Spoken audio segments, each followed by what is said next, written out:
أنا أدين بعمل نبي الله وأصحابه. الصحابي كان عندهم مذاهب؟ قول لي. لا اختلف. الصحابة كان عندهم المذاهب الأربعة؟ كان عندهم المذاهب الأربعة؟ بالتالي ليس حجة الأربعة. لو كانوا حجة للزم أن يكونوا عند رسول الله، فما لم يكن عندنا أصحاب نبي الله فليس حجة علينا. واضح؟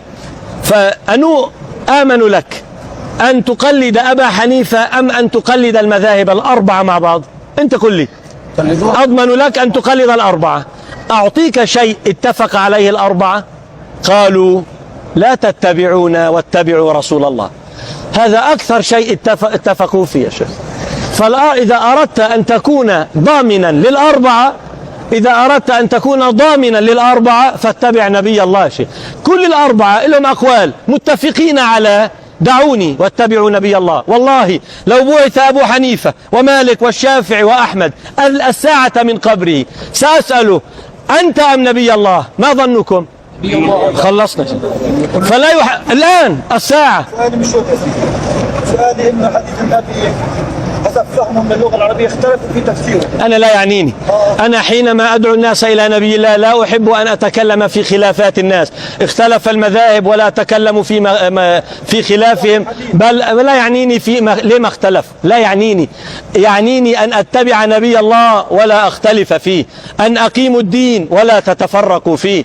ليه اختلف الشافعي مع مالك؟ أنا لا يعنيني. لو سألتني لما اختلف محمد وموسى أجبتك لم يختلف محمد ولا موسى ولا عيسى ولا إبراهيم، نتبع الأنبياء. اختلف الناس، ما لنا وللناس. أخطأ الشافعي وأخطأ مالك، يجيبون الله يوم القيامة، ما لي ولهم.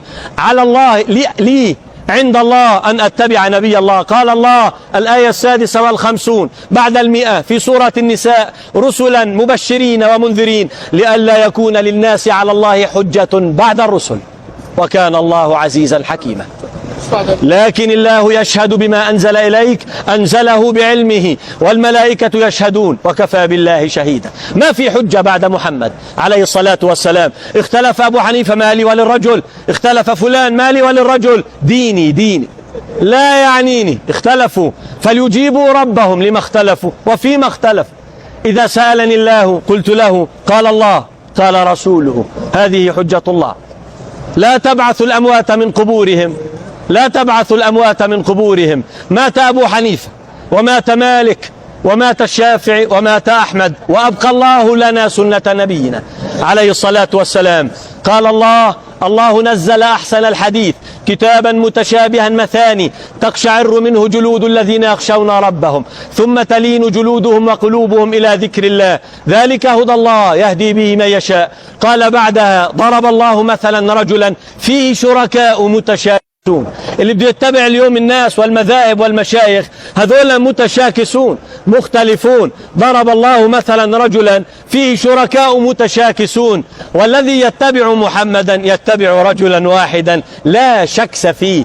ضرب الله مثلا رجلا فيه شركاء متشاكسون ورجلا سالما لرجل، هل يستوون مثلا؟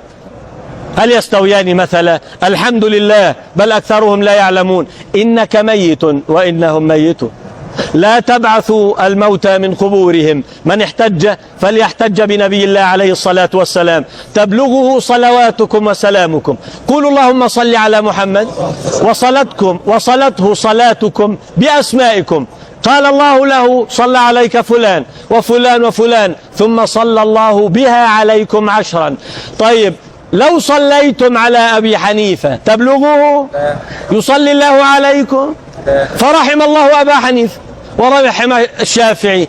ديننا الذي ندخل به الجنة محمد عليه الصلاة والسلام، وعلى أبي حنيفة وعلى مالك وعلى أحمد أن يتبعوا نبي الله إذا أرادوا أن يكرمهم الله.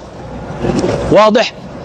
الله أسرى بالنبي إلى هذا البيت، صحيح؟ وبعث له كل الأنبياء فأمهم. إمام يؤم الأنبياء جميعا، ثم تأتونه بآراء مختلفة من بعده. بتقول لي اختلف فليختلفوا، أنا قلت لك ثم يجيبوا ربهم يوم القيامة لما اختلفوا ولما تركوا بعدهم لأمة النبي خلافا ومذاهب مفترقة. قبل 70 سنة كان بيت الله الحرام فيه 4 محاريب، محراب حنفي ومحراب مالكي ومحراب شافعي وأحمدي، فرقوا دين محمد في بيته الحرام. من أين هذا؟ كان لا ينكح المذهب معروف، كان يصلي الأحناف في الصخرة والشوافع في الأقصى. هذا من العز، هذا من نار الفرقة والاختلاف.